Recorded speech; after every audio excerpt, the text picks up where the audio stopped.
Lying at the root of Canadian national identity, the ill-fated Franklin expedition, shrouded in mystery, has inspired novelists, songwriters, and painters alike.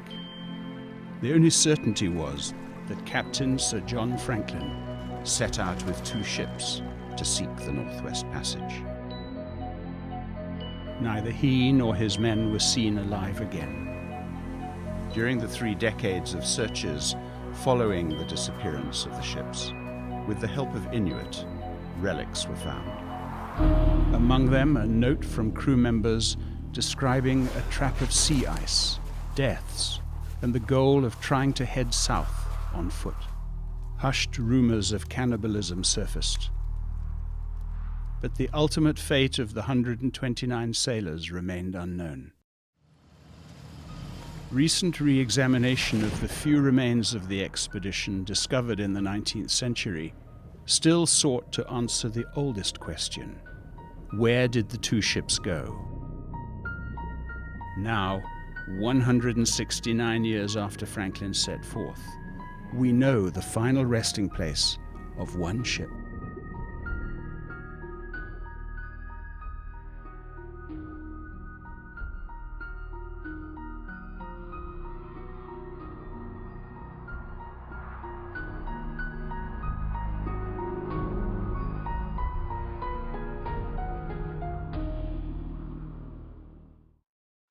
Good evening, ladies and gentlemen. Welcome to the Center for International Governance Innovation, or CIGI, as we say. My name's Fred Kuntz. I'm the Vice President of Public Affairs here at CIGI. Thank you for joining us, and I see we have a full house here at the CIGI campus for tonight's signature lecture. I'd also like to thank our sponsors, Wordsworth Books, for their ongoing support of the lecture series.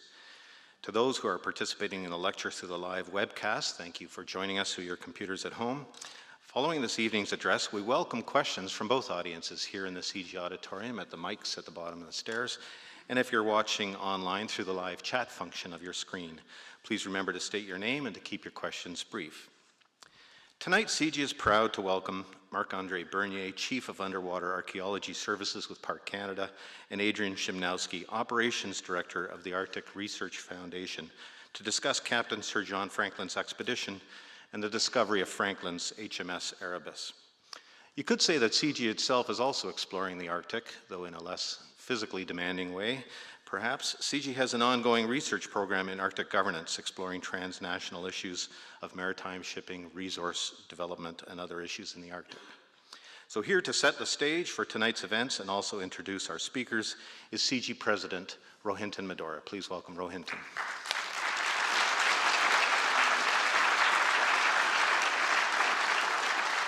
Thank you, Fred, and I'd like to join my colleagues from CIGI in welcoming you all. Now, usually when we have public events at CIGI, we hope for good weather, but for tonight's event, we thought the colder, the snowier, the windier, the better. And we didn't get everything we were hoping for, but this is as good as it gets unless we'd held a lecture yesterday or something, but anyway. Tonight we're here to celebrate the discovery of Franklin's lost expedition, a wonder that has been shrouded in great mystery here in Canada and abroad for over a century and a half. Now, I don't think I could do much better than what our guests will tell us and the little video you saw, but that history deserves some repeating. A Royal Navy officer and highly experienced explorer, Captain Sir John Franklin, would lead a British voyage of Arctic exploration from England in 1845. The expedition would attempt to cross the last unnavigated section of the Northwest Passage, in Stan Rogers' memorable words, tracing one warm line through a land so wild and savage. What happened next would become the stuff of legend and history books. The 2 ships, the HMS Erebus and HMS Terror, became locked in ice in Victoria Strait near King William Island. The entire expedition, including the captain and his 128 men, were lost, and since 1948 there have been 40 attempts in total to find the wrecks. Neil Armstrong once said, "Mystery creates wonder, and wonder is the basis of man's desire to understand." It is that wonder that led this evening's speakers to the discoveries that we will explore this evening. In just a moment, I will introduce our speakers, but before I do that, I'd like to set the stage with a small then and now exercise to juxtapose what things were like in 1845 and what they might be like today and in the future. Let's begin with science and technology. In 1845, explorers sought the North Pole using compasses, maps, and trial and error. Today, they're mapping the ocean floor with advanced sonar technologies, helping us to better understand the effects of climate change on coastal shorelines, mapping the seafloor where it has never been mapped before, and studying wildlife migration patterns. Next, let's think of trade and commerce. In 1845, the focus of such expeditions was the imperative of finding the Northwest Passage to the riches of China and the rest of Asia. Today, the focus is on opening circumpolar navigation routes and exploring for oil and minerals in the north. Climate. In 1845, the harsh Arctic climate was a challenge to be conquered. Today, in 2015, we see the region increasingly as a canary in the coal mine, signaling the dangerous impacts of climate change. Culture.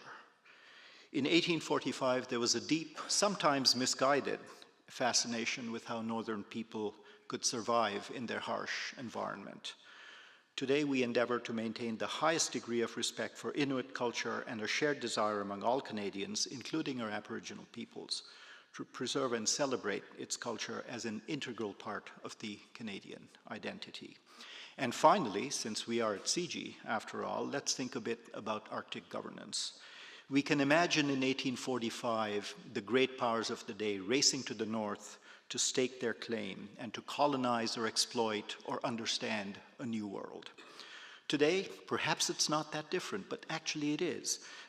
Canada's desire to assert its own sovereignty in a region where other Arctic bordering stations are also asserting their own claims, while recognizing the global commons nature of the territory, is what drives us all to understand this region. Success such as the Franklin discovery, driven as it is by curiosity, an abiding regard for its culture and collective history, and a vision for the future, doesn't just happen.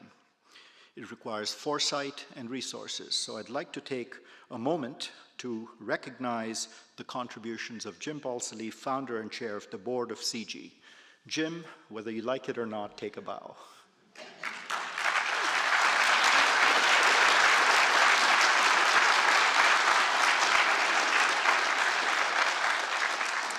And Jim, with fellow entrepreneur Tim McDonald, who's also with us, Tim, created the Arctic Research Foundation in August 2011 to catalyze the search for the vessel itself.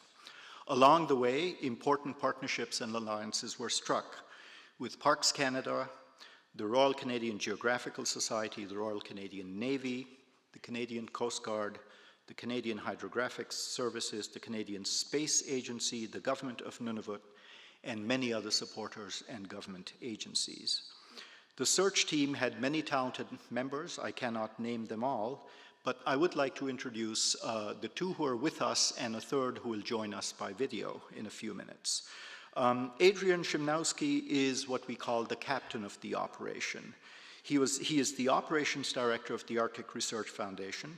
He managed the research vessel, the Martin Bergman, which is the workhorse of the Franklin search, and he now advises the foundation on key decisions. Adrian has degrees from the University of Manitoba in fine arts and in architecture. He applies his fire, paramedic, and dive training to ensure safe operations during searches and spends much of his summers in Nunavut. He will be joined by a real-life underwater archaeologist, although he's in suit and tie today, unusual, Marc-André Bernier. His job entails the careful study of artifacts, structures, and features to help reconstruct and explain the lives of people in the past. Marc-André has served as Chief of Parks Canada's Underwater Archaeology Services since 2008, and he has been with the department since 1990. In his work, he has worked on shipwreck projects in Canada, France, the US, Mexico, and Argentina. And as you might imagine, with a background like that, he's keenly involved in the research and practice of underwater archaeology around the world.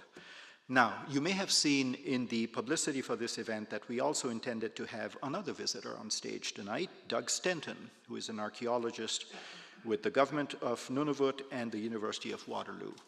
But he's unable to join us because he was called away by the Premier of Nunavut to join him on a trip to the high Arctic. So we do have a message from Doug that we will play with you next. Then we turn it over to Marc-Andre and Adrian, and they will take turns speaking, and we will have ample time at the end for a conversation with you all and our guests. So thank you again for joining, and Fred, I believe it's the video next. Thank you.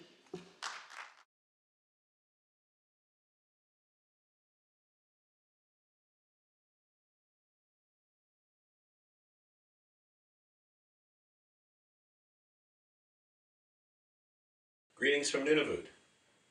I plan to join you in person at this evening's event and to share with you the story of Nunavut's involvement in the historic discovery of HMS Erebus in 2014. Unfortunately, my schedule has prevented me from doing so, and I want to thank Rohinton Madhora, Jim Vasili, and everyone at the Center for International Governance Innovation for their efforts in finding a way to include Nunavut in this evening's event. I also want to thank my friend and colleague, Professor Robert Park from the University of Waterloo. Dr. Park and I have collaborated on many archaeological projects in Nunavut, and his contributions to Nunavut's involvement in the Franklin Project are significant. The government of Nunavut and Parks Canada had a well-established working relationship prior to the Franklin Project, and we were pleased to have the opportunity to partner with them again on an initiative of international interest and significance. The project presented an opportunity for us to build on previous research through new surveys and to obtain information about the status and condition of important Franklin sites that were last investigated as much as 30 years ago. In the course of doing our research, we also hope to be able to assist Parks Canada's efforts to locate the wrecks of Erebus and Terror. Between 2008 and 2014, Nunavut archaeologists surveyed approximately 300 kilometers of shoreline. We identified more than 40 Inuit sites, we mapped key Franklin sites, and added nearly 600 artifacts to Nunavut's Franklin collections. As a result, we now have a broader base of information for research and for cultural resource management purposes. Our research has also involved new analyses of skeletal remains from members of the expedition, including facial reconstructions and DNA analysis. We're hopeful that through these analyses, it might be possible to identify one or more of the individuals. Happily, in 2014, our efforts to assist Parks Canada in their search for the wrecks were a resounding success. On September 1st, on an island in Wilmot and Crampton Bay, our team found two unique artifacts, one of which bore two Royal Navy broad arrows. These artifacts suggested the possibility of a nearby wreck, and importantly, they were found in the area where 19th century Inuit reported that one of Franklin's ships had sank. Based on the discovery of the two artifacts, the next day, Parks Canada repositioned its sonar surveys to a point very close to the island. I'll leave it to Marc-Andre Bernier to share with you the events that transpired on that historic day. Thank you again for the opportunity to share a very brief overview of Nunavut's research activities and contributions to the discovery of HMS Erebus. It's been a pleasure working with all of the partners, and we look forward to a continued role in writing the next chapter in the history of the Franklin expedition. Enjoy the evening, and good night.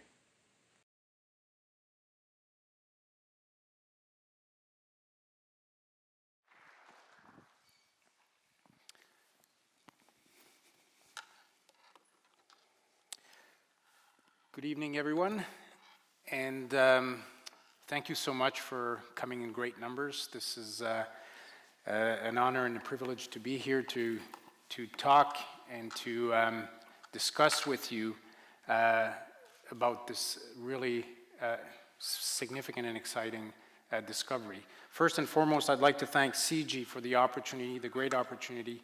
Again, thanks, Jim, Rohinton, thank you again. And what I hope to do tonight is to share with you the excitement of the story, because it is truly an exciting story. My first archaeological dive on a shipwreck was off Nice on the French Riviera in the Mediterranean. The last one I did was last September in the Arctic, totally different context. But I can tell you that the most exciting of the two, albeit the first one was pretty cool, was definitely the dive on what we know now as being HMS Erebus. And what you see here on the slide is the side scan sonar image, not of the discovery, but one image that was done afterwards when we scanned the site to get maximum detail. And this is one of the most exciting sites I've been on for, if not the most exciting. Between the French Riviera and the Arctic last year, I've worked for Parks Canada solely in underwater archaeology for 25 years. So I've had the chance to dive many wrecks, and as you were saying, not only in Canada, but across the world, including on USS Arizona with the National Park Service. This one here is quite exciting. And I'll try to tell you why tonight and where that comes from. This is September 9th, 2014 in Ottawa, when Prime Minister Harper announced the discovery of one of the two Franklin ships. At the time, we did not know which of the Erebus or Terror this wreck was. But it really was an exciting moment because it is one of the exciting stories and mysteries of the Arctic, but also because of the potential that this may bring and the new light that it can bring to a story. And we can talk about that later. But what I want to show you, well, this is part of the image that is coming next. It was on the front page of the Canadian Geographic magazine. And I think it illustrates quite well the extent of preservation. And this is what is really exciting about this shipwreck, is that diving on it, it's really then it's sunk in that what we have here is not only a time capsule, but almost a time machine that will bring us back 169 years.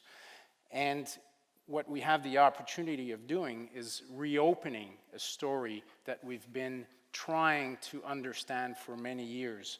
And this is really the exciting stuff. I haven't seen that many sites in my career that give us the opportunity to learn so much about a piece of history. Archaeology often is where history stops, and it also gives us a different perspective on the historical record.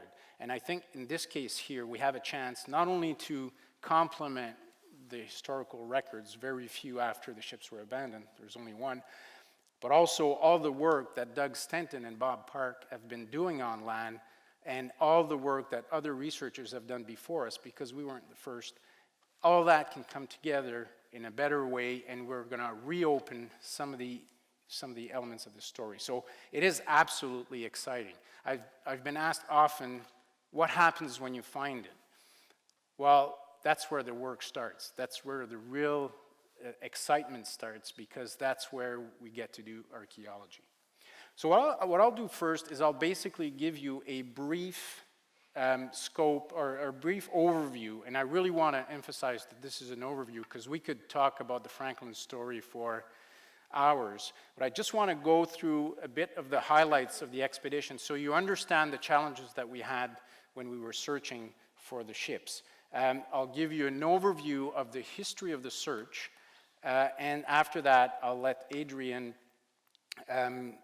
talk about some of the experiences of looking for the, during the expedition, the search expedition, and I'll come back and show you images of the wreck afterwards, and we'll finish on that. And we really want to have the opportunity to engage with you and answer questions that are relevant to you.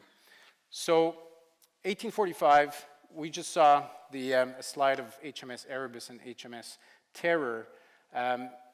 They left England 1845, were last seen off the coast of Greenland that fall, and then that spring, and then entered the Arctic.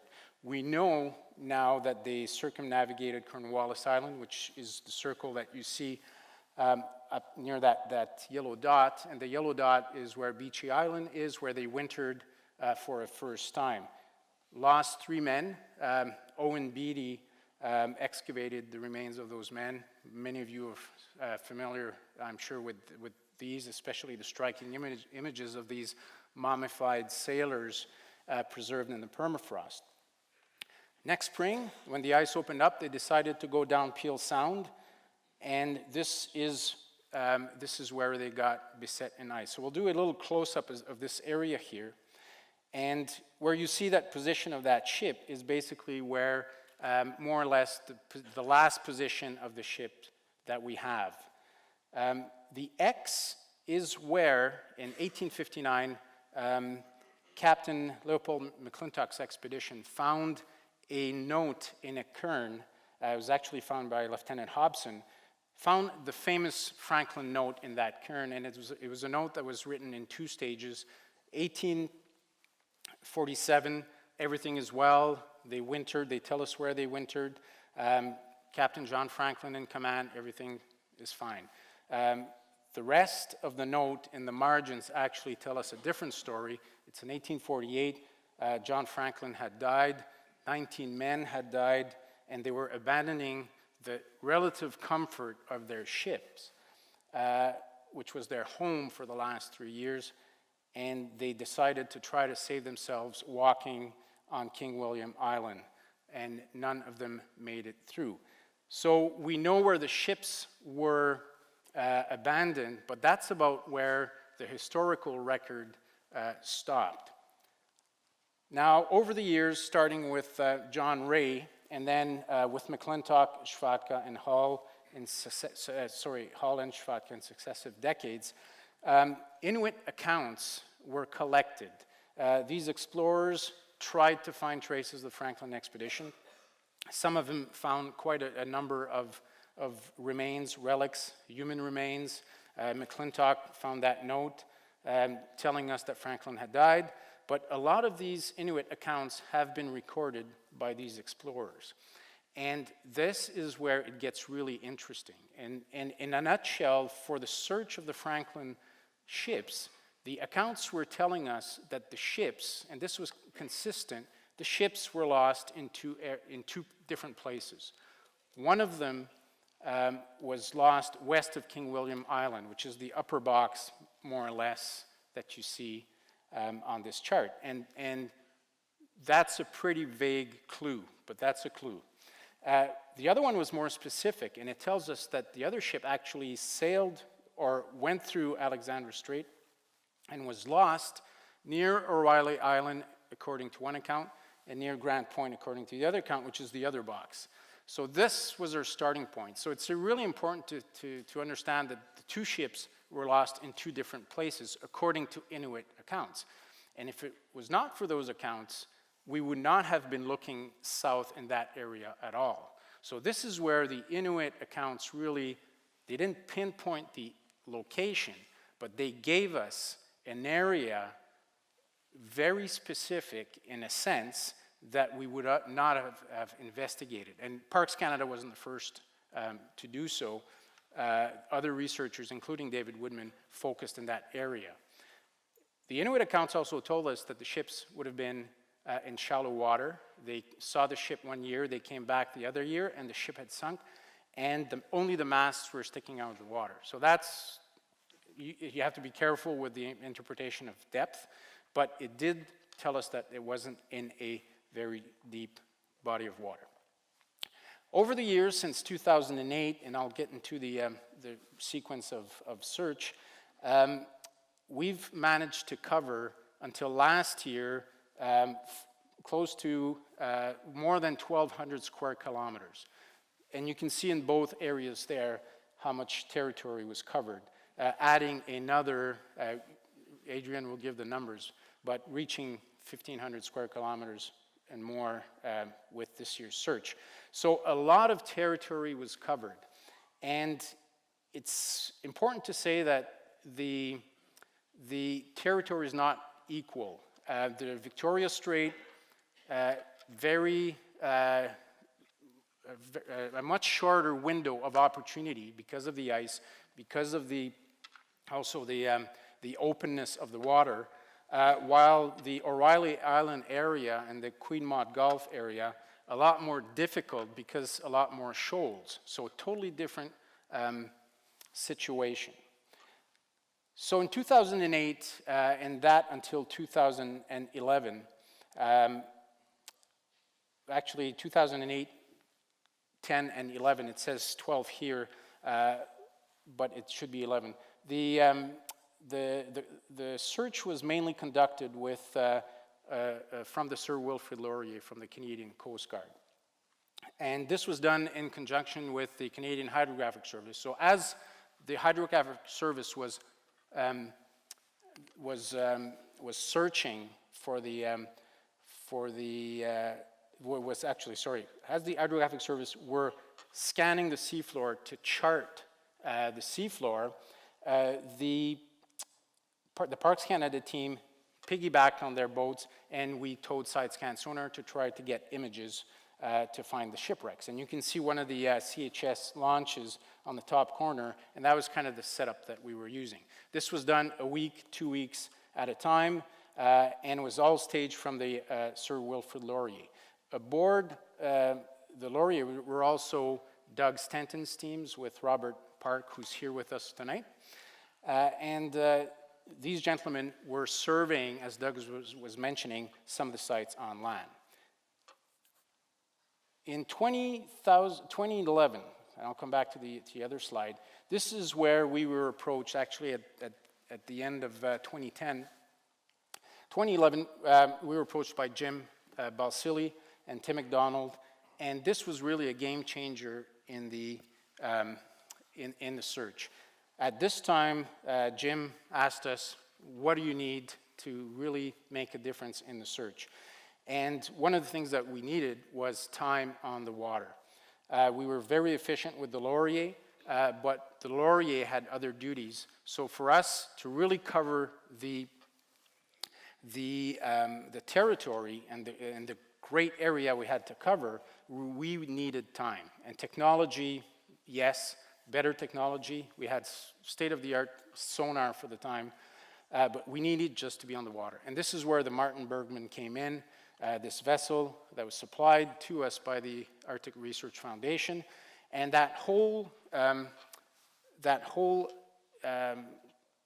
new partnership was really a catalyst for other partners to come in as well. So we saw the Canadian Space Agency come in, at the time University of Victoria came in as well, the Navy, and DRDC as well, Development Research Defense Canada.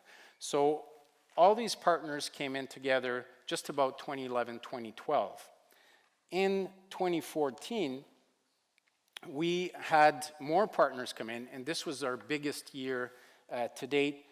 We had the Royal Canadian Navy coming in with HMCS Kingston. Unfortunately, because of the ice, and I'll get to that in the second part, because of the ice, they couldn't engage south, but they still did a lot of work with the Hydrographic Service to chart some of the areas in the north. We also see here the One Ocean Voyager in the background, with in the foreground a state-of-the-art, what is called an AUV, which is an autonomous underwater vehicle, which is basically a torpedo that you launch and you program it, and hours later it'll come back to the point of origin or the point that you programmed it to come back to, and will have scanned the seafloor at a very high resolution. This was Defense Research Development Canada's, which is the research branch of the Royal Canadian Navy. That was their contribution to the project. And this was staged from One Ocean Voyager, a partner that was brought in by the Royal Canadian Geographical Society, who also brought in Shell Canada and the Weston Foundation. So in the end, if I come back a couple of slides, this is what our partnership looked like in 2014. It's a mix of government entities, private foundations, private groups, and also academic, and also the government of Nunavut, another level of government. So all of these partners work together, and although the search for the Franklin ships was the portion of the project that got most visibility, we actually managed to do a lot more things, including scanning the seafloor, producing charts, opening new passageways, looking at the coastline to help manage events, say oil spills, to get an idea of what areas would be, what type of intervention in different areas, etc. So out of the project, we managed to really be efficient with the resources and everybody's contribution. And Doug mentioned the number of sites that were found or mapped by the terrestrial archaeologists, but that's also in a management perspective, in the sense that these sites are going to be visited by more and more tourists, so it's nice to see what's there. So all of that came out, the discovery of HMS Erebus, which I will discuss in the second part of this presentation. But for now, I'll hand it over to Adrian Shimnosky, who will tell you a bit more about the Arctic Research Foundation and what it was like to have to work with Parks Canada. Thank you, and I'll talk to you later.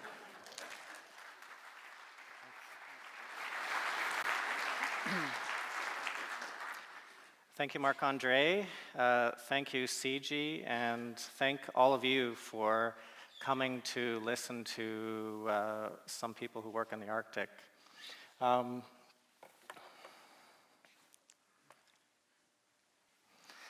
So Arctic Research Foundation is a not-for-profit organization. So the RV Martin Bergman, former fishing trawler, a giant in the search for Franklin wreck. That was written by Paul Watson's Toronto Star. So the RV Martin Bergman is a little vessel that could, and we are a 62-foot former fishing trawler from Newfoundland, and in 2011, that vessel was converted into a research vessel. Marc-Andre mentioned numbers, and these numbers attest to how successful this small vessel in the Arctic really is. So in 2012, the Bergman covered around 200 kilometers squared, in conjunction with some other vessels for about 120 kilometers squared. In 2013, we bumped that up to 386 kilometers squared. Parks Canada's investigator, 100 kilometers squared. 2014, 254, investigator, 70 square kilometers. The Arctic Explorer AUV, 27, for a total of 370 kilometers. So from 2008 to 2014, in the northern search area, there's 883 kilometers squared, and the south, 687 kilometers squared. So those are really, really good numbers. And this photograph shows how a not-for-profit, public, or private organization can collaborate and work with government agencies for success. And the Franklin expedition is a success story in many ways. The logistics, the way the partners rallied together to take on this great challenge, and also in the end to find the Erebus. So here's our little vessel, the Martin Bergman, 62 feet beside the Laurier. And again, this photo shows the partnerships. Partnerships are successful when everyone uses their strengths, and the strengths are shared, and everyone has a role. So in this photo, the Martin Bergman is shored up beside the Laurier to refuel. The Laurier also supports a role as a safety vehicle. It also, the Laurier supported the Kinglet Gannet and the Investigator, smaller launches that were deployed from the Laurier. Now I want to give you a little sense of place. So this photo is the aerial photo of Cambridge Bay. Cambridge Bay is where the home of Martin Bergman. So right now, the Martin Bergman is overwintering in the ice at the dock. And one of the key successes, there's just a photo of what the landscape looks like around Cambridge Bay and the Arctic, and also a lot of the islands around O'Reilly and the Erebus discovery site look a lot like this. So one of the reasons why the Martin Bergman and the crew are so successful is positioning. In beginning of July, usually around the first 2 weeks of July, the ice melts. And it starts from Cambridge Bay, works its way through Cambridge Bay into D Strait and opening up to Queen Maud Gulf. Martin Bergman is right there, right when the ice opens up. And that position allows us to take advantage of the open water. So as soon as that July 2nd comes along, the crew of the Martin Bergman and I, we do some field trials, sea trials. And as we're doing testing equipment, we're also doing scientific experimenting. So we ran monitoring programs with the University of Manitoba, starting to work with high Arctic research stations and other universities. So there's about 2 weeks where we are pushing out into D Strait, Wellington Bay, and collecting a lot of really important information about the ocean. Here's an image of some of that science work. So here, Department of Fisheries and Oceans Tracking Network are dropping receivers into the water, and the Martin Bergman is used to basically deploy a net of these receivers, and they're interested in tracking Arctic char. Arctic char are caught at the mouths of the rivers, and the scientists put little transmitters into the fish, and they track where these fish go. And this is very important work for the fisheries, for subsistence fisheries for the people of the Arctic, and also understanding where the breeding sites are for fish. So it's really about the future for the people of the Arctic.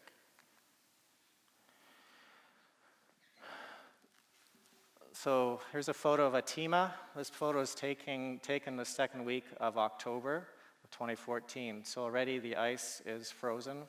What I like about this photo is that Inuit tradition is still very much alive in the Arctic. So Atima, when he catches a fish, he will put the fish on the ice and have the mouth of the fish facing the hole. And he'll put them all around, and this is supposed to be good luck. It actually helps promote the catching of more fish. And he will take these fish back to Cambridge Bay and divide it all up to the elders of the community. Caribou hunting is still very much part of the community, and you can see in their photo of just a hunting expedition and their catch. This was taken 3 days ago. This is what it looks like in Cambridge Bay right now. And I think I was just in Joe Haven a couple days ago as well, and unfortunately I brought that cold weather down with me. This photo shows the unpredictability of the winter and the ice. If you notice, here's the Martin Bergman covered in ice and snow, and it's listing a little bit. That's fine for the ship. Every year, the past 3 years, we've been trying to figure out why it lists. And last year it listed the other way. The year before it was perfectly fine. And I'm starting to think it's a good indicator of what the next summer will bring. So last year it listed to starboard, and we had a very short window. And this year it's listing the other way. So it will either be a better summer or worse, I'm not sure. But this is reality. This is how harsh the Arctic is. And right now there's temperatures of -40, -50s. I was in Joe Haven and witnessed dealt with minus 50 weather. But I'm from Winnipeg, so I can handle it. So ice is always something you have to deal with. And often in the early season in August, the oceans are calm. And you'll get glimpses of ice flowing by. If it's cloudy, there's times where you can't tell where the horizon line is. So you are on your ship and you feel like you're floating in midair. But every once in a while you get a visual, something that grounds you, like this piece of ice that looks like a kayaker going by. I think also it's very quiet, calm, and serene when you're out in the middle of the Arctic Ocean, and your mind starts playing tricks on you. And often, if it's sunny, you can see rogue waves coming towards you and then disappear before they hit. And you hear stories of Inuit traditions talking about giants walking in the sky and other amazing things. And when you spend enough time in the Arctic, you start being connected with the land, just like the Inuit. This is Icebreaker Channel, taken from a photograph helicopter. I was actually flying over this area about 30 feet above the ice. And this is what the expedition faced this year. So Victoria Strait, Icebreaker Channel, was predicted to open up for about a month from end of August, beginning of September, and it did not want to open up. And this may have been what Franklin had faced when he was trapped in the ice, was this similar situation. It looks like it's actually broken up, but it's actually water melting on the ice. So the ice is probably about 5 feet thick here. Here's our small vessel, the Martin Bergman. This was taken just after the announcement of the discovery and near the dive wreck site. Conditions at that time were very rough, and Parks Canada had a very narrow window of good weather to actually dive on the site. About 7 dives, I think they accomplished over about a day, day and a half.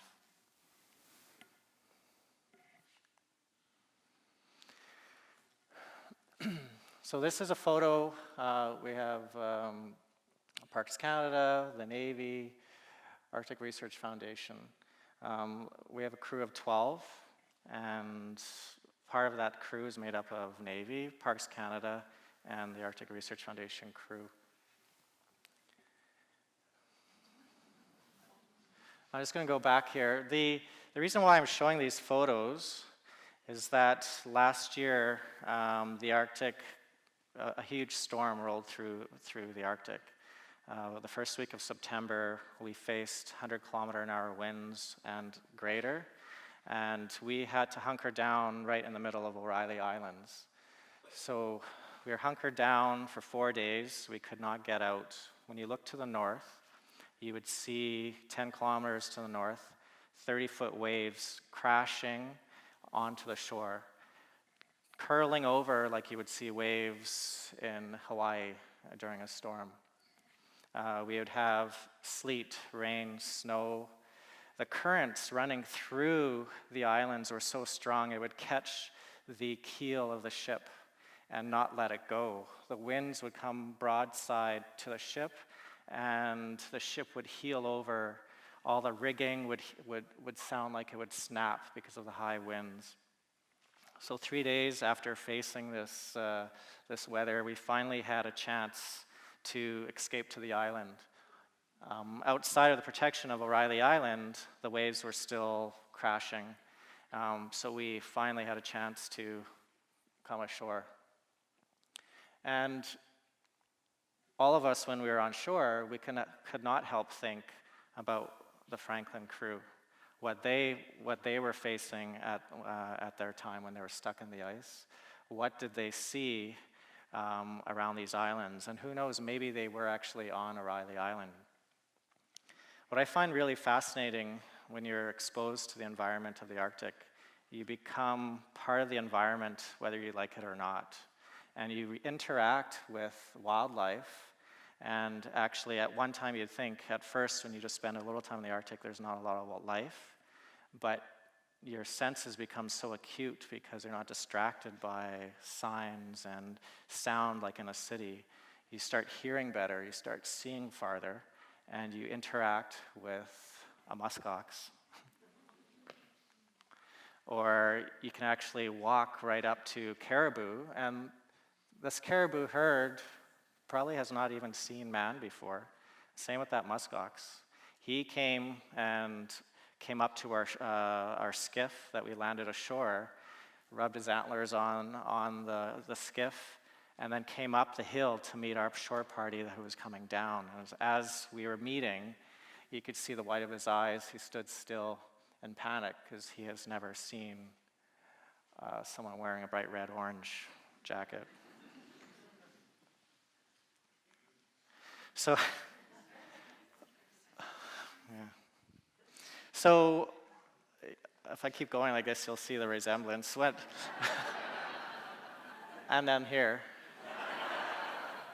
So, in the Arctic, caribou, they have poor eyesight. And I learned from a Dene elder when I was young from Churchill. She told me how to walk close to caribou. And what you do is you actually walk up to caribou with your arms up in the air. Antlers. They have poor eyesight. And as long as the wind is coming to your face, you can get up fairly close. So in this photo, we are about 20 feet away from the caribou. The caribou here is the buck. He is trying to smell and get a sense of who we are.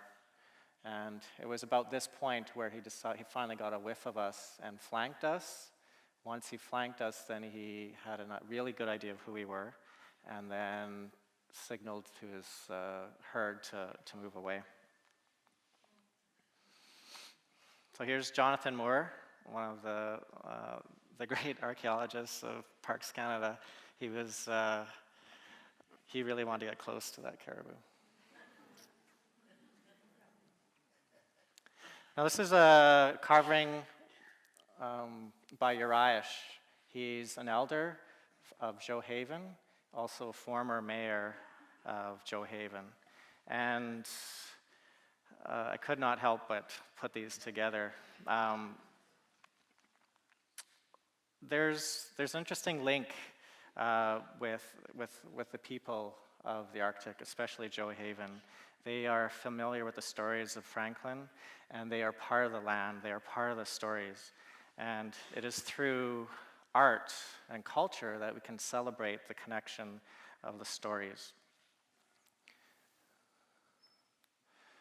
So on O'Reilly Island, after a little bit of discovery, we found a bunch of tent rings, about 9 tent rings, old Inuit housing. And again, there's a mystery there, a story to be told. Did Franklin know where these tent rings were? Did they meet Inuit on O'Reilly Island? Review of the tent ring.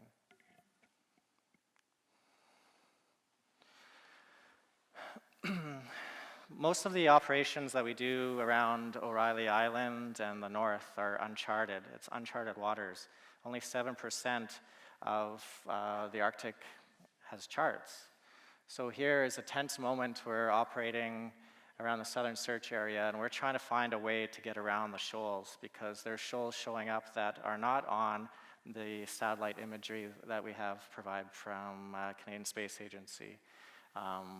The charts just don't show it. So oftentimes we're breaking new ground. Here's an image of Captain David McIsaac at the helm. And it looks like exciting work in this photo, but it's like being in the prairies and operating a combine, and there's a harvest, and you just make lines and go back and forth. Parks Canada often would have a poking stick, and they would poke the captain to make sure he was on track, but also sometimes the reverse. They would poke each other just to keep awake.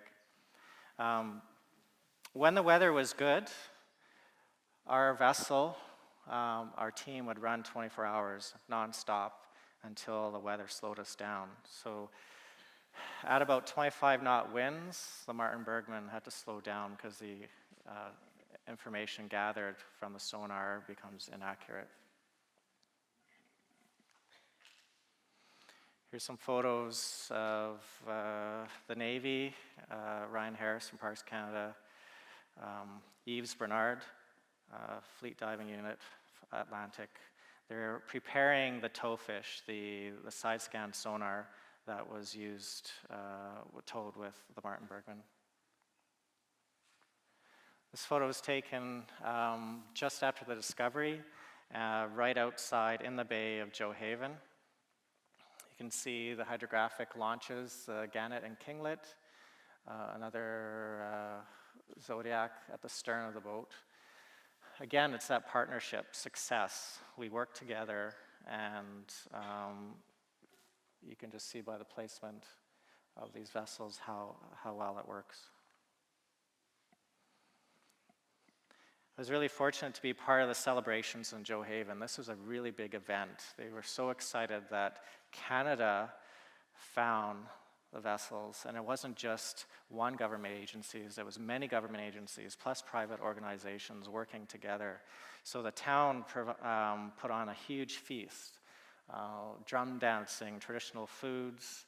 I think everyone in town was in this gym, surrounded. They were all mesmerized by the Parks Canada crew, a crew from the Coast Guard, Arctic Research Foundation, all the partners. So here's a photo, a presentation at the Hamlet Council.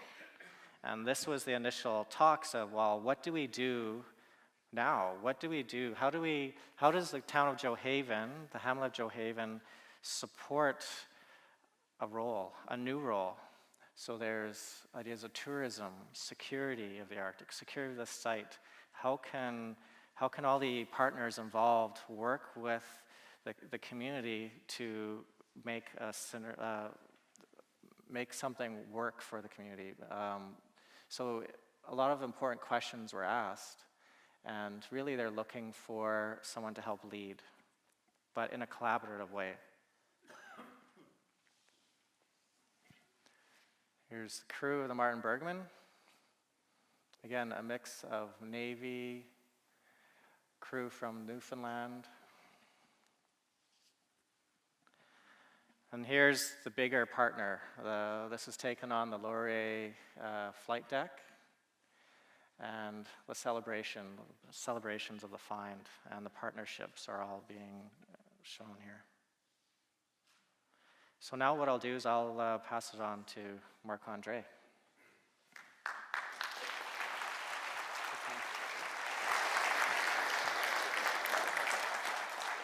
So this is where we get to see images of the shipwreck. And but before I do that, I just want to tell you a little story.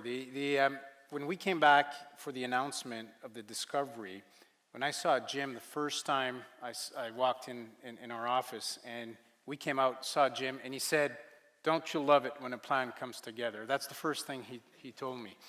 But I can tell you that it did come together, but for a very long time during the month of September, the first week of September, I thought the plan was kind of falling apart because Mother Nature was not cooperating. The Arctic was not giving us a chance. And at the time, I was on the One Ocean Voyager from One Ocean Expeditions, and we had the most frustrating week because the ice was covering Victoria Strait. So we had the opportunity to deploy some awesome technology, but we were not able to put it in the water because there was too much ice. So we stayed for 5-6 days trying to find openings. But in the end, although it was frustrating there, the fallback plan was to, for some of the ships that could survey in the south, and that's when the shipwreck was found. So Captain Bill Noonan of the Laurier always said, the Arctic wanted us to find us. They guided us that way, because if our initial plan in the north would have come together, we probably would have not been in the area this year, but next year. Having said this, Jim was absolutely right in the sense that the plan came together because the bigger plan was not about 1 week or 2 weeks. We always looked at this as not as a sprint, but as a marathon. So we gave ourselves a chance to put in operation as many platforms, much technology as we could, and everything was really positioned like a chess game. Such a vessel or such an AUV can do deep water better. Such a vessel can do shallow water better with such technology. So that was part of the bigger plan. And the discovery actually came together because of a plan. And the plan was something that we developed over the years with all the partners. And it started, the discovery actually started with the work of the terrestrial archaeologists. Actually, I'll backtrack. It started with the CHS, Canadian Hydrographic Service team, who, to get really accurate bathymetry, have to position stations on land. And when they do that, they go by helicopter, and then basically they position the station. And while they do that, they give Doug and Bob a ride, and then they can go out and look for sites.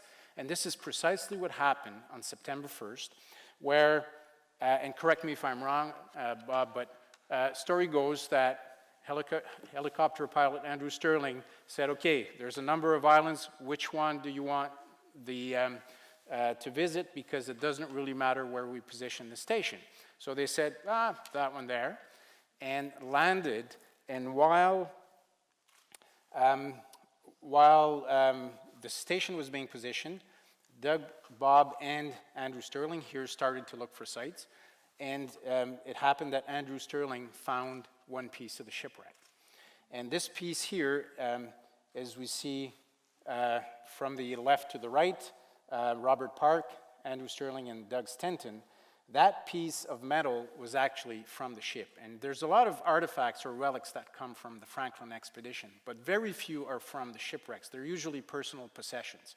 This thing here was different because we knew it was from the ship. And what you have is basically something that's called a davit pintle. So basically, as you've seen Titanic, when the movie, when they try to put the small boats in the water, you have these overhanging posts, curved posts. Those are davits, and they're basically used to lower the ships so they don't hit lower the small boats so they don't hit the side of the ships. So this is one of these pivots, and it comes from the upper deck. So this was different. And on top of that, they found a second piece, which comes from the deck. So we had something from the structure that was close. So we knew we were by. We were in the area that we were going to survey, but we probably would have got there next year. This find here actually allowed us to leapfrog some areas and go directly in that zone, and it was instrumental for us to help, for us to find the shipwreck. So the Parks Canada investigator, this is actually the team that was on the boat, and I'll just point out the one with the non-green shirt, Ryan Harris, who is the archaeological lead of the project.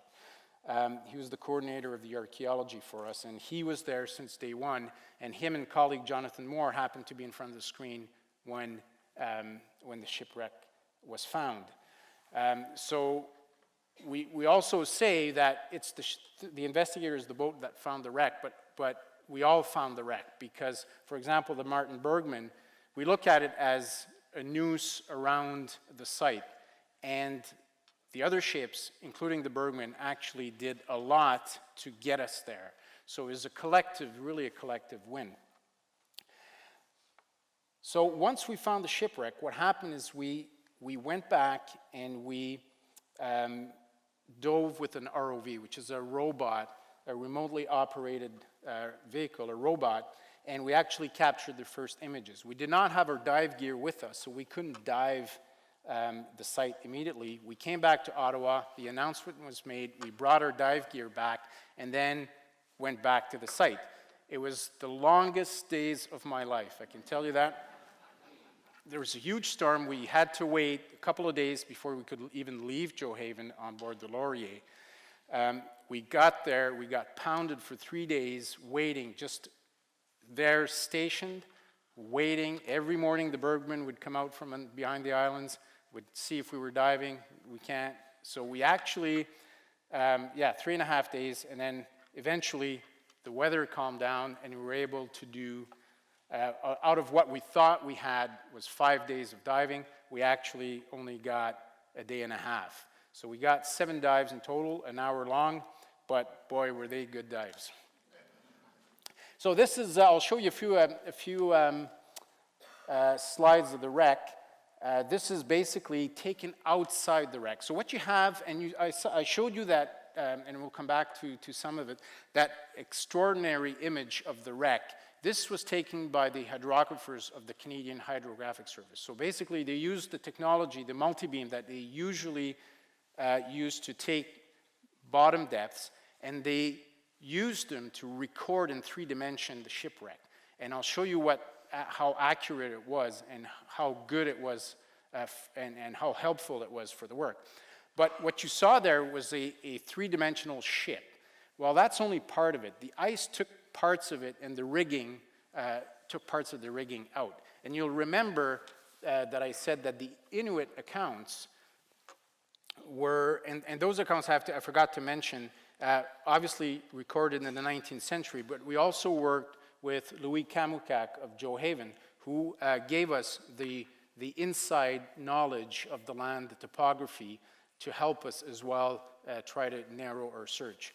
So the Inuit accounts of the 19th century say that one year they came, the shipwrecks were there, they came back, and all the ship had sunk in that area, and all there was were the masts sticking out of the water. And this is in 11 meters of water. So you can see that the accounts are true. What you have here is around the shipwreck, all the rigging that were sticking out of the water, the rigging element, masts, and different elements, had been sheared by the ice and were laying right beside the shipwreck. So you would swim, and what you see here just beside on the left of the diver is one of the yards, which would have been the timbers on a square-rigged ship. They would have been the timbers going across and holding the sails so that they could be deployed. So all the rigging parts are right there. And you can see in the background the hull of the ship. So you have basically a 5-meter high wall of oak, and solid oak, 2-3 layers of planking, very thick. So they were the icebreakers of the period. So what you have is a very massive ship, and I can tell you, it's quite impressive. We did not have that. It looks good visibility here, but it was actually very sedimented because of the storms. But it was such an impressive sight to dive on. So moving along, one of the things that we had seen with the robot dives is 2 bronze cannon, one of which we see the mouth of here. So those would have been small guns. They had signal guns and a few small guns on board, and that really is in agreement with the documentation that we had. Interesting thing on the hull, this looks like just a mumble of timber, but what it is, it's a space at the stern of the ship between the stern post and what they had as a second stern post, and this is where the propeller of the ship would have been positioned. And the Erebus and the Terror were very innovative in the fact that they were both had sail and a retractable propeller. So they could use the propeller to steam ahead or to help themselves a bit through some pieces of ice. They did not want that propeller to catch in the ice, so they would remove it and put chocks. What you see here, and if you look on the right-hand side, you'll see a metal rail with a semicircular depression, and that's where it would slide down. So that was really interesting because it was that technology that was there. This is also very interesting. The stern of the ship is where obviously the cabins were, and we identified it as HMS Erebus, which means it was Franklin's ship. Part of the cabin in the stern has been damaged by ice, and part of its contents, we believe, is sitting at the bottom of the ocean, including this here, which we see is actually, I don't know if you recognize it, it's kind of sideways, but it's the leg of a small table. And if you look in this image here, we actually, that's cut because the screen is not wide enough, but you can see the edge, and this was taken, this is a drawing just before the Erebus left England, and it's the interior of the main cabin, of Franklin's cabin, and you can see the edge of a small table on the right-hand side, which corresponds, the same type of table. Is it that one? Perhaps, perhaps not, but it's that type of furniture that we're seeing here. The organic materials, and that's the advantage of underwater archaeology, things found underwater are not exposed to as much oxygen than on land. The preservation of organics is phenomenal. You can find, I mean, I found paper that was 300 years old in the St. Lawrence River. You can find complete shoes. You can find just about anything, especially in the cold waters of the Arctic. But this just gives you an example of what type of artifact can be found. I'll show you here the object that for which we have a replica here on that table. This is the bell of the Erebus. And this was found by Jonathan Moore on the very first dive at the end.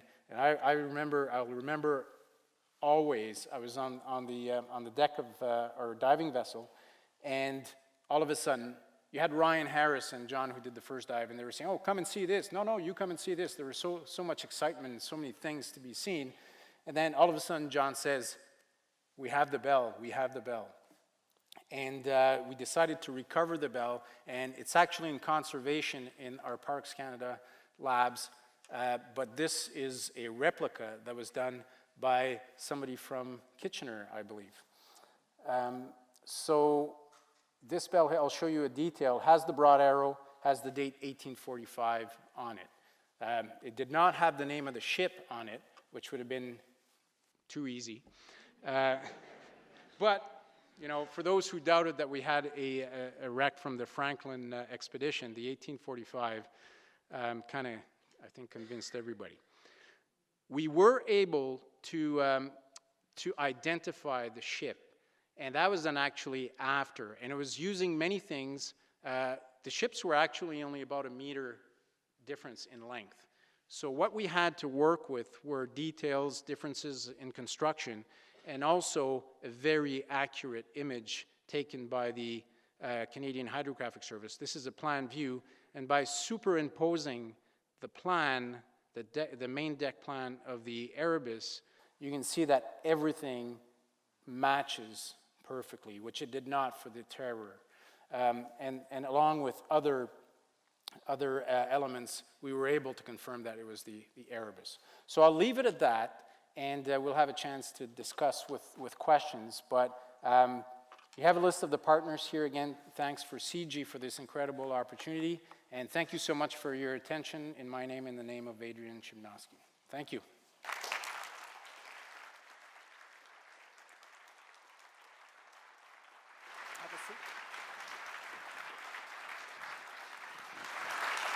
Thanks.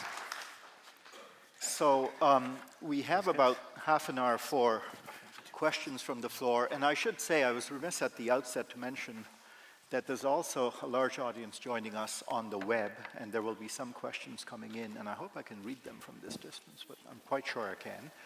There are 2 microphones in the front, so by all means, make your way to them, and the usual ground rules apply. Please identify yourself, keep your question relatively brief, and we will be able to have our conversation.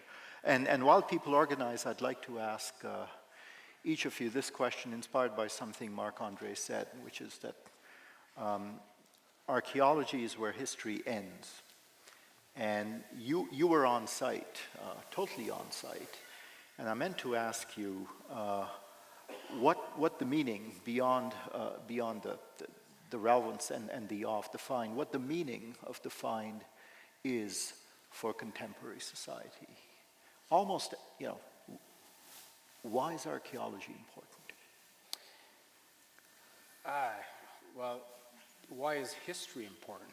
Why? I mean, archaeology is just another way of finding out about our past. And the real question is, why is our past important? And I think that as Canadians and as citizens of the world, this is part, and it's particularly the story too, it's a global story. It's a British Navy vessel. It's the exploration of the 19th century. It's about encounters of culture, encounters of the Inuit with the Europeans. For us in Canada, it's about the mapping, the initial charting of the North. It's a northern story. It's a maritime story. We're a maritime nation. We were built, for the most part, around the water. So why is this important? Because it's our past. It's what we are. And we can't underestimate how important our history is. I mean, obviously, it's easy for me to say I'm an archaeologist. That's what I do for a living. But having said this, I truly believe that we need to know our roots and to know our story. And I think this is one that resonates. I mean, there's other sides. We're challenged always. Why is this so important? Why is this so big? For me, it has a lot of things that talks about our North, our country, like I said, the maritime, the North, the Arctic. But it's also, for us, a really tremendous opportunity to get people interested in the Arctic and in our history. And I think that's one of the things that we're giving ourselves as a mandate, is to get people engaged in the story. And one of the examples that will happen is the Royal Canadian Geographical Society will get a school program going that's going to disperse. But it's such a strong story. It's about human resilience. It's a tragedy. It's a mystery. Everybody likes a mystery. But it's a fascination. There's a fascination about the story. And what we want to do is to get people really interested in their past, because it is important. I don't know if you want to add anything to... Well, I'll build on Marc-André's words. And really, we're talking about human nature, the need to discover. The Arctic is still, as it was in Franklin's day, unexplored. Again, it's only 7% of the ocean is charted. That's unbelievable for today's age. There's not many places you can explore in the world where not many people have ever been before. So it's about human nature. It's about the drive to succeed and push the limits of what we know. It's about learning why we fail as people, as culture, and understanding how we can learn from our failure. So we have, there's great success in failure too. So we have this great success story that we found the lost ships, but what do we learn from this? How were the interactions with the Franklin crew? What were they like with the Inuit? And the Franklin crew, it was a science expedition. They were out to discover, do studies on magnetic north, to find mysteries that they did not know anything. And now it's still, we have a wreck site, and we do not know about the biology, the marine life on that area. We don't know why there's strong currents. Why is there so much kelp in that area? It shouldn't be there. So it's about pushing the limits and digging further and deeper as people, as culture, as society, as a world. I think that's the meaning of it, right? And I just want to add maybe one little thing on the archaeology perspective. There's multiple stories. There's the stories from the European perspective and what we learn in their account. There's also the Inuit perception of what these men were doing there. And in between, there's another, there's probably the reality of what happened to that expedition that we can find in that shipwreck. So it's all putting all that together. That's Indeed. Interesting. And as you said, despite the high-tech nature of the search wouldn't have been successful without traditional knowledge having guided you, and then you blended all of that so nicely. Okay, let's take a question from here, and then is it okay if we take 2 or 3 questions at a time, and then you can... Yep. Over to you. Felt our memory. David Welch, Senior Fellow at CG and teacher at the Balsley School. I wonder if you could talk about the moment of discovery. What was happening? What was it that tipped you off, that you'd found the wreck? And can you put a little color on the psychology of the moment? How long did it take to sink in? Well, no, I can't because I wasn't there. But I was afterwards, and that's the kind of the interesting, one of the interesting, I mean, we were talking about the behind the scenes of the discovery, and I'm sorry, I'll start, and then you can tell about your experience when how you learned it. But I was on board the One Ocean Voyager, and we were up north, caught in the ice, trying to find our way to search.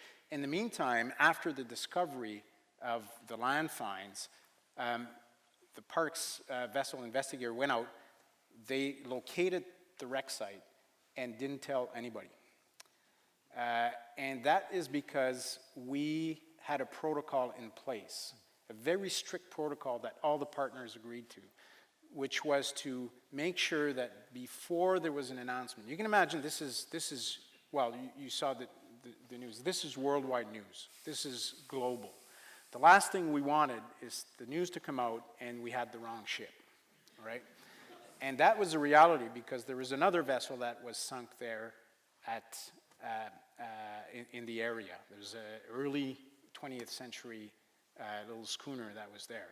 I mean, you can't confuse this with a little schooner. However, we did not know if we were going to find a timber or two or a complete ship.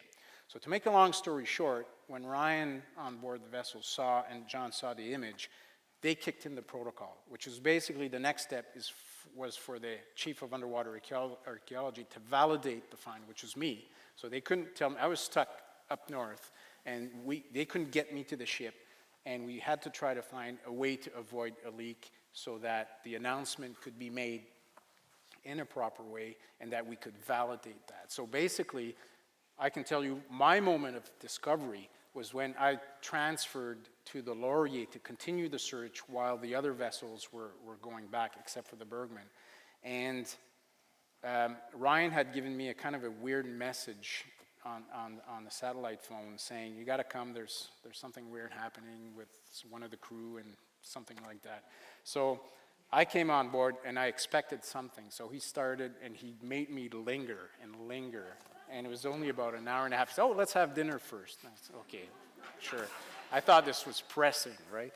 So he comes up and then he goes in the cabin and then tells me about the wonderful find and then that happened on land. And then he had the screen scroll down. So he was kind enough to have me relive that moment of the wreck appearing on the screen. And then I can tell you my legs just went. And I just said, oh my God, and it's not only that I mean, you got to put yourselves in our fins. We had been, as a group, looking for this since 2008. And every year, we came back and people said, why are you doing this? Are you going to finally find these things? Are you getting closer? And like I said, we had a plan. We knew it was a long thing. So at that point, what comes through your mind is that, oh my God, it finally happened. But at the same time, it was a sense of pride. And then looking at how well preserved the wreck was, you get dizzy. Because then you think, oh my God, it's not only a few timbers. We may have just about anything in there, including human remains, including maybe documents. Let your imagination go. So that was the shock. And after that, we kicked back in the protocol, which was basically cut all communications on the Laurier. So we informed Captain Bill Noon and Rich Marriott and Doug Stenton, of course. And then we came in with the game plan, which had been laid out before. So we didn't decide on the fly. And then basically it was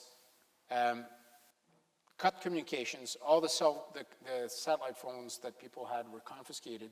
And then we gathered the crew and we basically told the crew of the Laurier and Bob, and that was one of the best moments that it happened. It was just a cheer, and then we went back to work and got the images. And then when we came back and made the announcement, you can tell maybe your part of how you lived the story at that moment. Where do I start? Well, just before the discovery, the Bergman was operating in uncharted waters, and we actually ran aground on a shoal. And the shoal, they actually avoided 5 that day or 4 that day, but there was one that crept up on them. And again, the sea was calm, the light was shining the right way, there was no indicators that there was a shoal. We had a searchlight sonar that had broken down the week before, so we decided to operate without it for a week. So we kissed this shoal, no damage to the ship, but concern. So the vessel went back to Cambridge Bay to get the new searchlight sonar put on that finally arrived, also to do some underwater photography to make sure there's no damage. And then we were tasked to do a milk run for the Laurier. So basically, the Martin Bergman picked up a bunch of food supplies, and then we headed out and dropped off at the Martin Bergman with the Laurier. And it was great to be able to do that, because it's not often that a little ship can help the big ship. And it was that time that the discovery was known but not announced.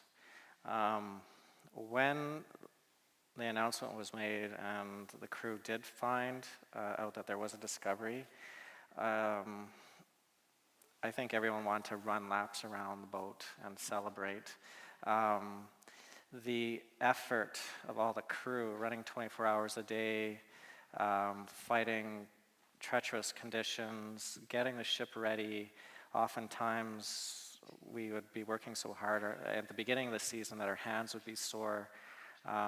You name it, we did everything, put our heart and soul into the project to support Parks Canada, to support this great adventure. And it's a huge release when you finally get the word that we did it. And it was a group effort. And you know, that lasted for a few moments, and then it was, let's get that momentum now. What do we do next? Like, how can the Bergman support? How can our crew? Automatically, you're just going through the steps to try and take advantage of the time left of the season to get some kind of imagery of a wreck. So that's the way it was. But the crew, it was the crew on board the Martin Bergman, a tight family. It was a great celebration, and something really hard to describe. Take a question from. So I have a question, but just in part a comment too. I think the question came, why look and why find? And I think there's something fundamental about the human condition, is that we are driven to solve mysteries and riddles, and it accounts for many things that have been achieved over the years. And this is our national mystery and our national riddle, one of them anyway. And I think it's fabulous that it's been solved, or at least in part solved, which leads me to the other question, or to my actual question, which is, so what now? What now for the wreck of this ship, in terms of what will be done next and what's the plan, and what level of effort to continue the search for the missing ship? Can we take a group of questions so that we can marshal them? Go ahead. My name is John Higginbotham. I'm a senior fellow at CG as well. My question follows exactly on Tom's. Do you believe that the vessel can be raised and restored? I've visited remarkable museums in Stockholm and in Norway where wonderful exhibits about marine issues, Arctic issues, are built around remarkable restored vessels. And I think, as perhaps a tribute to Franklin and a tribute to all the other Arctic explorers who preceded him and followed him, it would be entirely appropriate for Canada to build a kind of museum of Arctic exploration, perhaps in the north, centered around that particular wreck, if it can be recovered or should it be recovered. So two questions on the theme of what next, and we have one on the web who asks, can we expect any publications in the near future from either the Parks team or Doug Stenton's Nunavut team? And this is from someone in London, UK, where it's 1 a.m. So we owe him an answer. Well, thank you, William. Okay, so let's start with what's next. So basically, in a nutshell, we have been asked and mandated to continue to search for HMS Terror. Obviously, going with Inuit accounts, we only have to search in one of the zones, because it would be north. So that's what we're working on for next summer. So without giving more details, because we're still working on that, yes, the plan is to continue to look for the other wreck. The other thing is that we plan to conduct scientific, archaeological diving on the wreck this summer. Again, we're working on the details and parameters, but our plan is to go back and dive. And what we need to do now is basically start developing a methodology for long-term study of it. So how do we work the outside? How do we get inside? This is a crime scene of the, type detective work. We have to go systematically. So how do we do that without destroying evidence? And that's what we're going to first try to do, assess everything, and then build a strategy to do that. We have a unique chance to really look into that story. We're going to do everything that we can, and we have the expertise to do that at Parks Canada. That's what we do. So that's for that part of the question. Right. I can go directly to the should we our plans to raise great examples. The Vasa, the Mary Rose in the UK, those are huge attractions. We have a somewhat different challenge here, is that the Vasa was just outside Portsmouth, Stockholm, and the Mary Rose outside Portsmouth. Here we're in a different situation. Everything can be done. The question is, do we want to do it? We're not there yet. There's different parameters as well. This may be a burial. This may be there may be human remains in there. That's a consideration. For us now, we're not at that stage. Obviously, there's still a lot of consultation to go on. The best way to present that in the communities, obviously, it could be a tourist attraction where it is there. Bring some of that to the north. So we're just at the beginning of the process. So right now, we're looking at just about everything, but we have to go step by step. Maybe leave it at that. And quickly, any publications in the near future? We write our archaeological reports every year. We do plan to do a few other publications. There's a general public book from one of our partners, our CGS, that is planned with photos and everything. And I know Doug's team, Doug and Bob, are working on publications if they haven't done so already on their work. So there's more to come. So yes, our goal is to get the scientific data out, but also information for the public as well. Brilliant. Adrian?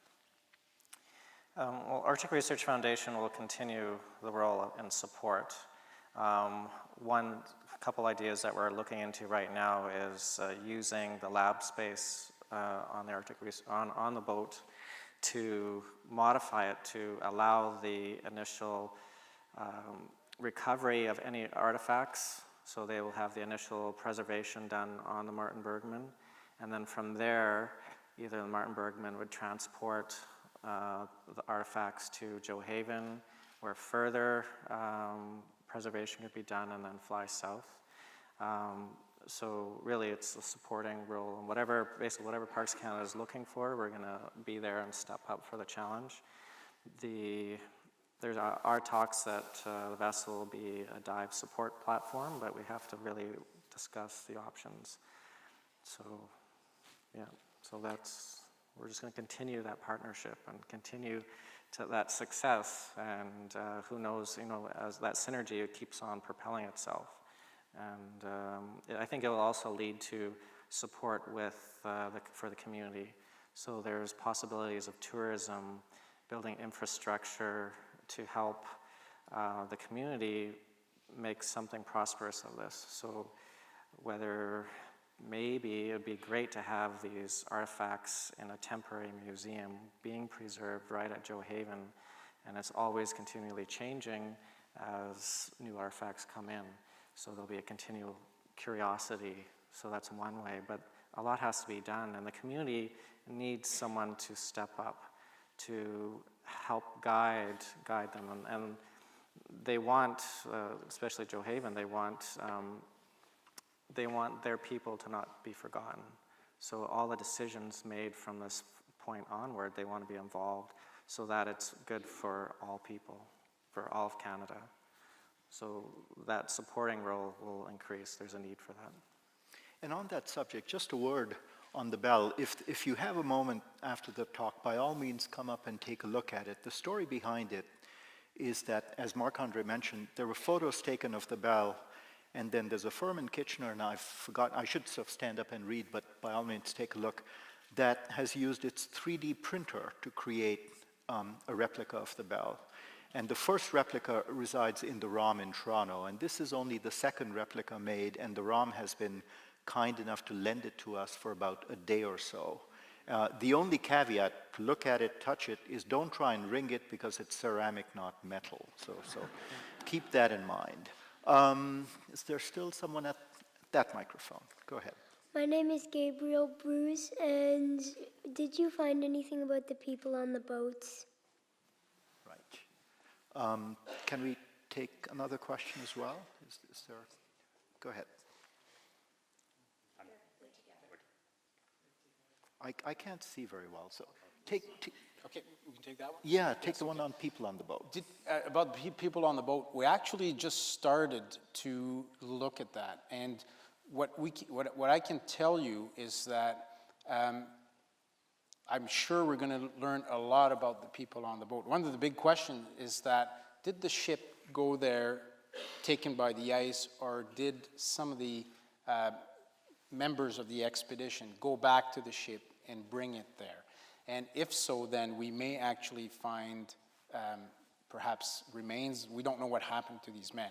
What we can say is that there's a lot of objects that will tell us about this, what they did on the ship, what they ate, how much food there was perhaps when they abandoned the ships. Already we can see some of the personal objects that are there. So right now we didn't have a chance to really go inside and to look at everything, but I can tell you I'm pretty excited to go back and to start doing that, because we will find a lot of the things, because you have to imagine, you abandon the ship, you have to walk across, you're not going to take everything.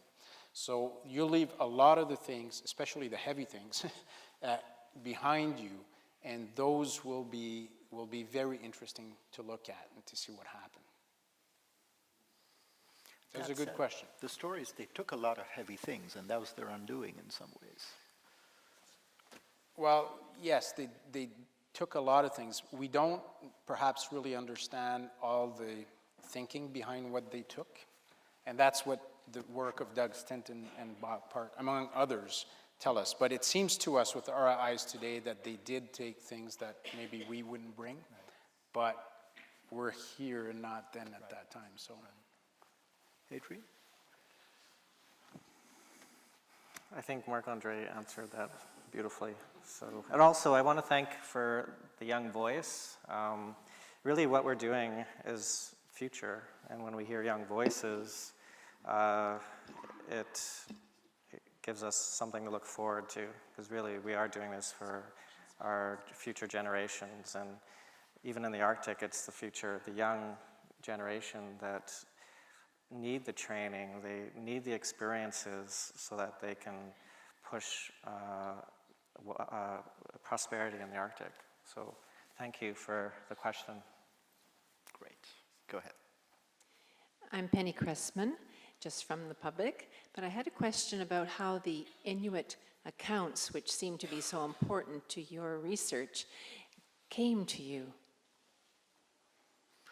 And we have a question on the web from Shauna, who's watching in Tuktoyaktuk, who asks, can you comment further on the role of Inuit traditional knowledge in locating the ship? were any Inuit involved in the field work? So maybe you can take those two questions Yes, jointly. at once, yes. So the Parks Canada we weren't the first ones to really look into the accounts, the Inuit accounts and the traditional knowledge. There's many searches before us. One person that was really crucial in understanding, making sense of the accounts of the 19th century was David Woodman. And he's just a passionate person about Franklin, wrote 2 books, I recommend them. And he basically tried to really decipher what was in there.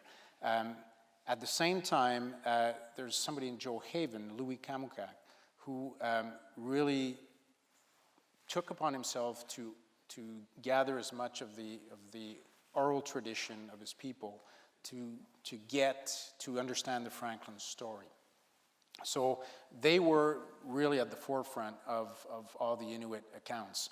When we started in 2008, we recorded with Louis all of his knowledge on the place names and to help us understand the topography and to see if there's any clues in there that could point us to the accounts. I guess the general direction that took us is that it helped us to narrow it down to one area. After that, it was just a matter of systematically going through and covering that ground, which we did at the time. And Louis was supposed to be with us, I think, 2008 or 9. But after that, it was just to basically go out. This is where, starting from now, because I can tell you, looking for the shipwrecks, as Adrian said, it's pretty boring stuff. This is where the excitement comes. And this is where we had meetings last week in Joe Haven. Adrian was there with Jeff Henderson of Parks Canada to see, now that we have a shipwreck, this is the time where there has to be a larger Inuit involvement in the fieldwork, because that is where,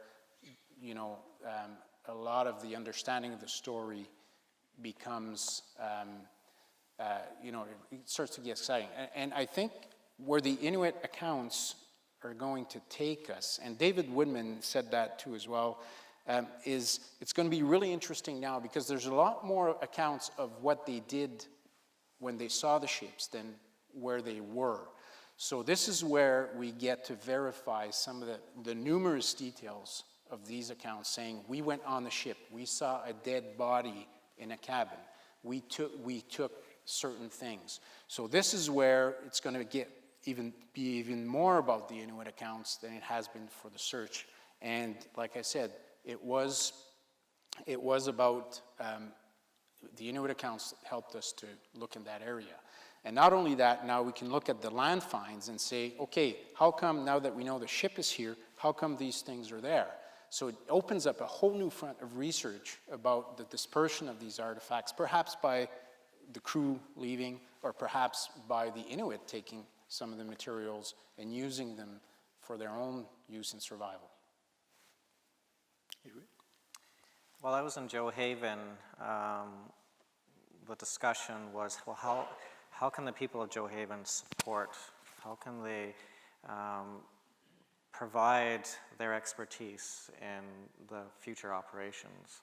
And that is where, now is the time where we can involve people of Joe Haven and Inuit. So there are the HTO, they know, Hunter Trappers Association, and the hunters know the area better than anyone else. So they could help in supporting a camp. So that's one option. We could look into, and I'm trying to figure out how we can do this, but have some of our Martin Bergman crew members be someone, train them, some people from Joe Haven or Cambridge Bay to be on board, to start being there right at the start, to start training someone to eventually be able to captain a ship and to be able to continue some type of tourism. So there's lots of things we can do, but it's just at the initial stages. And what's really important right now is, just as a group involving Cambridge Bay as a collective. and through there we'll come up with solutions. Great. Do we have any final questions at either end? No, and none on the web. In that case, I should take a moment again to recognize your so many contributions to helping us unravel what is a mystery. When someone called it a crime scene, it's so much more. And you've done that by using science, by using traditional knowledge, but above all by bringing your own commitment to this. So I know it's very much personal, but for the rest of us, it is something we can all be proud of as Canadians and, in fact, as global citizens. So thank you both for joining us. We will...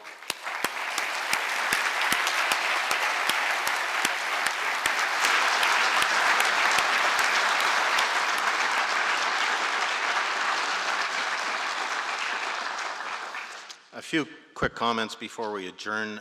First of all, many thank yous to Jim Balsley, our founder and chair, for having the idea for tonight, Rohinton for ably moderating, and especially, of course, to our presenters, Marc-Andre, Adrian, Doug on the video. Wow, shiver me timbers. I think we've all found this an incredibly exciting and interesting night, a celebration. What a fascinating evening of discovery. I think we can all feel proud as Canadians of the partnership, of the work that's been done. The scientists, the agencies work together to unravel this great historical mystery in Canada's past. So thank you, gentlemen, not only for coming tonight, but for sharing your adventures and discoveries with all of Canada and the world, and for the ongoing work that you're doing to bring to light a greater understanding of science, of history, of culture, and of our past that we all share. So thank you again for everything.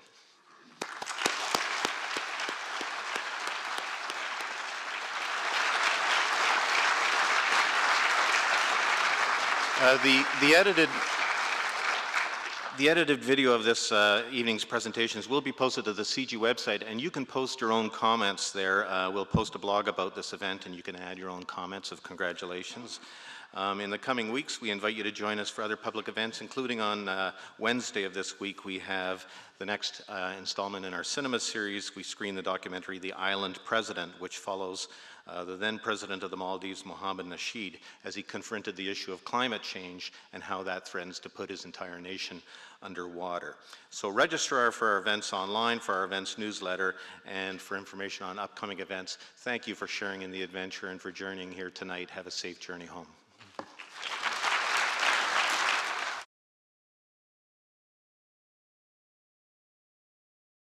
Fred, and I'd like to join my colleagues from CG in welcoming you all. Now, usually when we have public events at CG, we hope for good weather.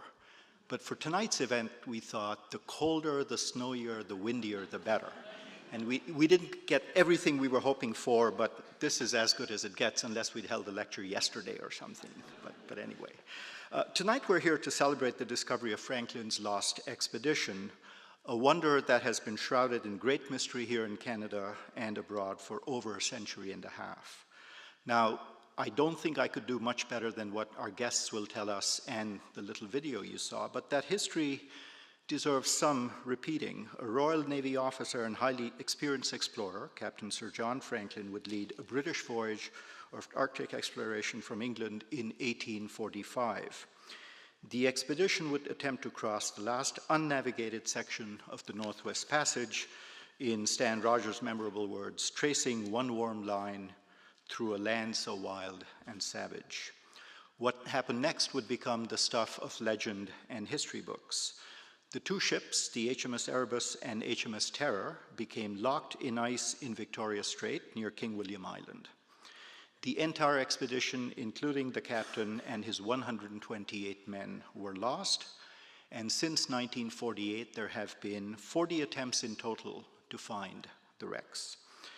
Neil Armstrong once said, "Mystery creates wonder, and wonder is the basis of man's desire to understand." It is that wonder that led this evening's speakers to the discoveries that we will explore this evening. In just a moment, I will introduce our speakers, but before I do that, I'd like to set the stage with a small then and now exercise to juxtapose what things were like in 1845 and what they might be like today and in the future. Let's begin with science and technology. In 1845, explorers sought the North Pole using compasses, maps, and trial and error. Today, they're mapping the ocean floor with advanced sonar technologies, helping us to better understand the effects of climate change on coastal shorelines, mapping the seafloor where it has never been mapped before, and studying wildlife migration patterns. Next, let's think of trade and commerce. In 1845, the focus of such expeditions was the imperative of finding the Northwest Passage to the riches of China and the rest of Asia. Today, the focus is on opening circumpolar navigation routes and exploring for oil and minerals in the north. Climate. In 1845, the harsh Arctic climate was a challenge to be conquered. Today, in 2015, we see the region increasingly as a canary in the coal mine, signaling the dangerous impacts of climate change. Culture. In 1845, there was a deep, sometimes misguided, fascination with how northern people could survive in their harsh environment. Today, we endeavor to maintain the highest degree of respect for Inuit culture and a shared desire among all Canadians, including our Aboriginal peoples, to preserve and celebrate its culture as an integral part of the Canadian identity. And finally, since we are at CG, after all, let's think a bit about Arctic governance. We can imagine in 1845 the great powers of the day racing to the north to stake their claim and to colonize or exploit or understand a new world. Today, perhaps it's not that different, but actually it is. Canada's desire to assert its own sovereignty in a region where other Arctic bordering stations are also asserting their own claims, while recognizing the global commons nature of the territory, is what drives us all to understand this region. Success such as the Franklin discovery, driven as it is by curiosity, an abiding regard for its culture and collective history, and a vision for the future, doesn't just happen. It requires foresight and resources. So I'd like to take a moment to recognize the contributions of Jim Balsillie, founder and chair of the board of CG. Jim, whether you like it or not, take a bow.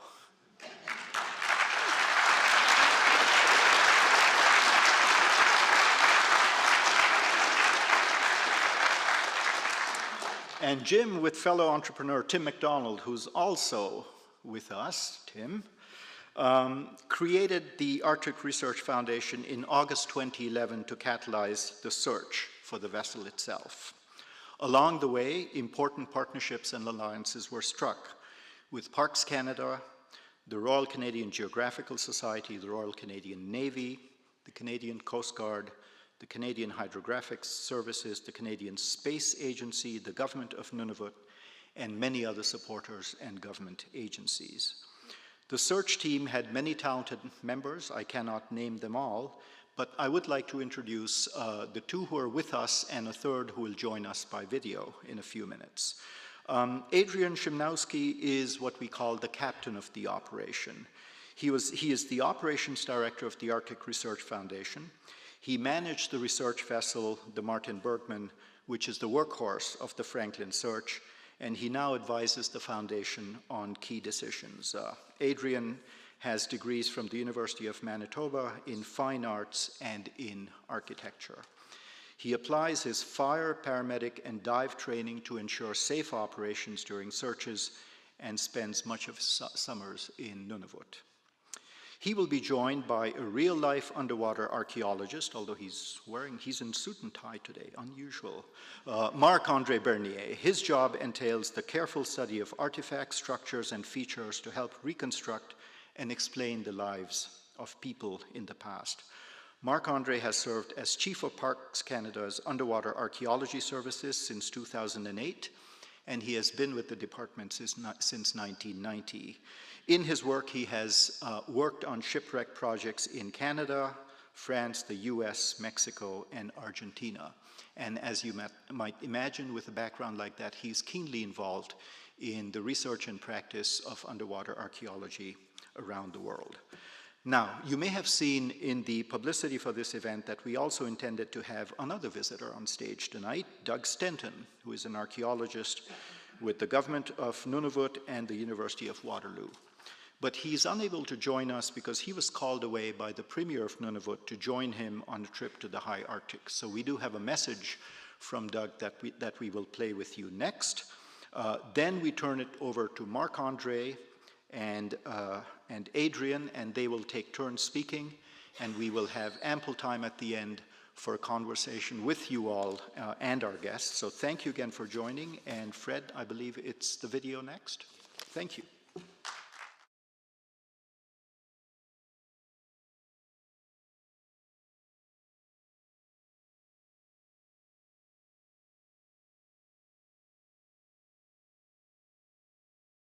Greetings from Nunavut. I had planned to join you in person at this evening's event and to share with you the story of Nunavut's involvement in the historic discovery of HMS Erebus in 2014. Unfortunately, my schedule has prevented me from doing so, and I want to thank Rohinton Madhora, Jim Vasili, and everyone at the Center for International Governance Innovation for their efforts in finding a way to include Nunavut in this evening's event. I also want to thank my friend and colleague, Professor Robert Park from the University of Waterloo. Dr. Park and I have collaborated on many archaeological projects in Nunavut, and his contributions to Nunavut's involvement in the Franklin Project are significant. The government of Nunavut and Parks Canada had a well-established working relationship prior to the Franklin Project, and we were pleased to have the opportunity to partner with them again on an initiative of international interest and significance. The project presented an opportunity for us to build on previous research through new surveys and to obtain information about the status and condition of important Franklin sites that were last investigated as much as 30 years ago. In the course of doing our research, we also hope to be able to assist Parks Canada's efforts to locate the wrecks of Erebus and Terror. Between 2008 and 2014, Nunavut archaeologists surveyed approximately 300 kilometers of shoreline. We identified more than 40 Inuit sites, we mapped key Franklin sites, and added nearly 600 artifacts to Nunavut's Franklin collections.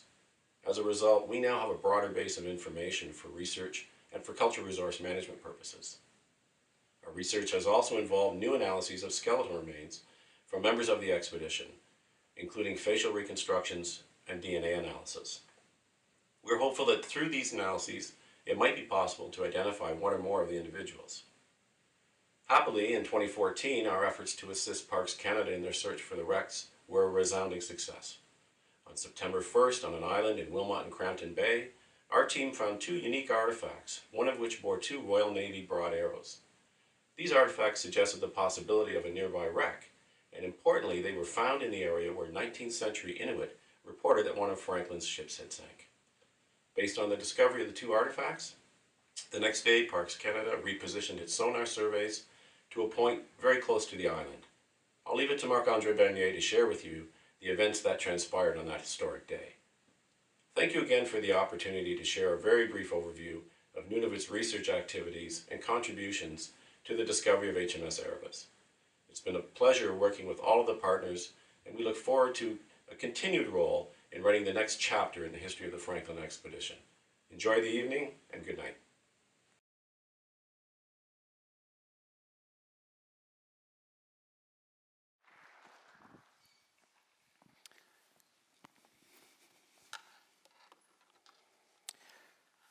Good evening, everyone, and thank you so much for coming in great numbers. This is an honor and a privilege to be here to talk and to discuss with you about this really significant and exciting discovery. First and foremost, I'd like to thank CG for the opportunity, the great opportunity.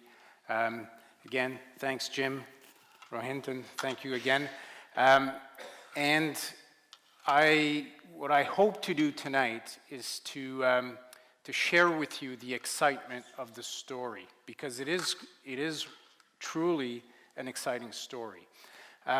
My first archaeological dive on a shipwreck was off Nice on the French Riviera in the Mediterranean. The last one I did was last September in the Arctic, totally different context. But I can tell you that the most exciting of the two, albeit the first one was pretty cool, was definitely the the dive on what we know now as being HMS Erebus. And what you see here on the slide is the side scan sonar image, not of the discovery, but one image that was done afterwards when we scanned the site to get maximum detail. And this is one of the most exciting sites I've been on for, if not the most exciting. Between the French Riviera and the Arctic last year, I've worked for Parks Canada solely in underwater archaeology for 25 years. So I've had the chance to dive many wrecks, and as you were saying, not only in Canada, but across the world, including on USS Arizona with the National Park Service. This one here is quite exciting. And I'll try to tell you why tonight and where that comes from. This is September 9th, 2014 in Ottawa, when Prime Minister Harper announced the discovery of one of the two Franklin ships. At the time, we did not know which of the Erebus or Terror this wreck was. But it really was an exciting moment because it is one of the exciting stories and mysteries of the Arctic, but also because of the potential that this may bring and the new light that it can bring to a story. And we can talk about that later. But what I want to show you, well, this is part of the image that is coming next. It was on the front page of the Canadian Geographic magazine. And I think it illustrates quite well the extent of preservation. And this is what is really exciting about this shipwreck, is that diving on it, it's really then it's sunk in that what we have here is not only a time capsule, but almost a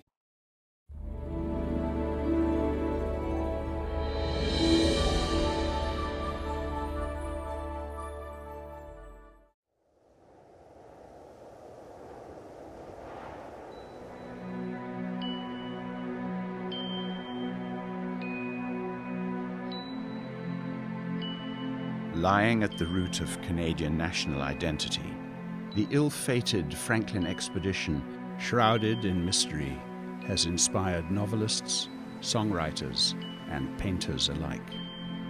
The only certainty was that Captain Sir John Franklin set out with two ships to seek the Northwest Passage.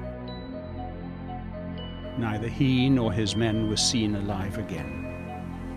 During the 3 decades of searches following the disappearance of the ships, with the help of Inuit, relics were found. Among them, a note from crew members describing a track of sea ice, deaths, and the goal of trying to head south on foot. Hushed rumors of cannibalism surfaced. But the ultimate fate of the 129 sailors remained unknown.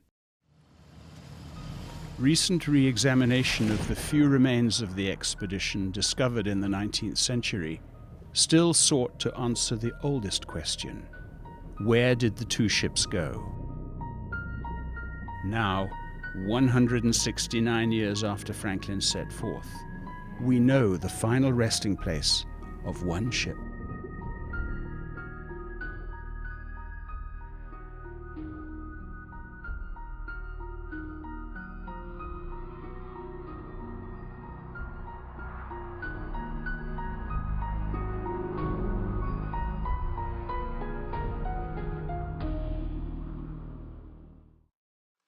Good evening, ladies and gentlemen. Welcome to the Center for International Governance Innovation, or CG, as we say. My name's Fred Kuntz. I'm the Vice President of Public Affairs here at CG. Thank you for joining us, and I see we have a full house here at the CG campus for tonight's signature lecture. I'd also like to thank our sponsors, Wordsworth Books, for their ongoing support of the lecture series. To those who are participating in the lecture through the live webcast, thank you for joining us through your computers at home. Following this evening's address, we welcome questions from both audiences here in the CG auditorium at the mics at the bottom of the stairs. And if you're watching online through the live chat function of your screen, please remember to state your name and to keep your questions brief. Tonight, CG is proud to welcome Marc-Andre Bernier, Chief of Underwater Archaeology Services with Park Canada, and Adrian Shimnowski, Operations Director of the Arctic Research Foundation, to discuss Captain Sir John Franklin's expedition and the discovery of Franklin's HMS Erebus. You could say that CG itself is also exploring the Arctic, though in a less physically demanding way. Perhaps CG has an ongoing research program in Arctic governance, exploring transnational issues of maritime shipping, resource development, and other issues in the Arctic. So here to set the stage for tonight's events and also introduce our speakers is CG President Rohinton Medora. Please welcome Rohinton.